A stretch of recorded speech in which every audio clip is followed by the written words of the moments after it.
یعنی میں اللہ تعالیٰ کی دی ہوئی جو توحید کی دولت اور جو وحی الہی ہے وہ میری پاس امانت ہے، میں اس کا امین ہوں، میرا پہنچانا میری ذمہ داری ہے، اگر میں نہیں پہنچاؤں گا تو یہ امانت داری تو نہیں ہوگی، امانت میں خیانت ہو جائے گی، اور میں یہ امانت تم تک اس لیے پہنچاتا ہوں کہ میں تمہارے ساتھ خیر خواہی کرنے والا ہوں۔ یعنی آپ اندازہ لگائیں، وہ جو حدیث آتی ہے صحیح مسلم کی کہ اللہ کے نبی کا دین النصیحہ، دین خیر خواہی کا نام ہے، اس میں سب سے پہلے فرمایا للہ، اللہ کے لیے خیر خواہی، اور اللہ کے ساتھ یہی خیر خواہی ہے نا کہ اللہ تعالیٰ کے بارے میں اپنے کنسپٹ کو کلیئر رکھا جائے اور لوگوں کو اللہ کی توحید کی طرف بلایا جائے، یہ اللہ کے ساتھ خیر خواہی ہے۔ اور پھر ایک عام انسانوں کے ساتھ بھی خیر خواہی ہے، اور عام انسانوں کے ساتھ خیر خواہی کیا ہے؟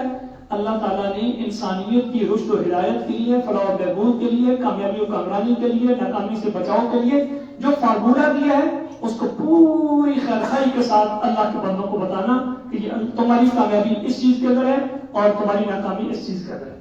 اور یہ صرف ہمارے پیارے نبی حضرت محمد مصطفیٰ صلی اللہ تعالیٰ علیہ وآلہ وسلم میں بدرجہ عدم موجود تھی کہ آپ کی زندگی کا ایک ایک لمحہ ایسا ہے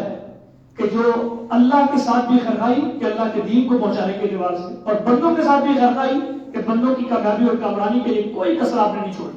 ہر حربہ ہر طریقہ استعمال کیا ہے۔ اور وہ جو حدیث ہے جس میں نبی علیہ الصلوۃ والسلام فرماتے ہیں کہ لوگوں میری اور تمہاری مثال ایسے ہے کہ جیسے کسی آگ روشن کرنے والے نے آگ روشن کی اور کیڑے مکوڑے، جب وہ آگ روشن ہو گئی تو کیڑے مکوڑے پروانے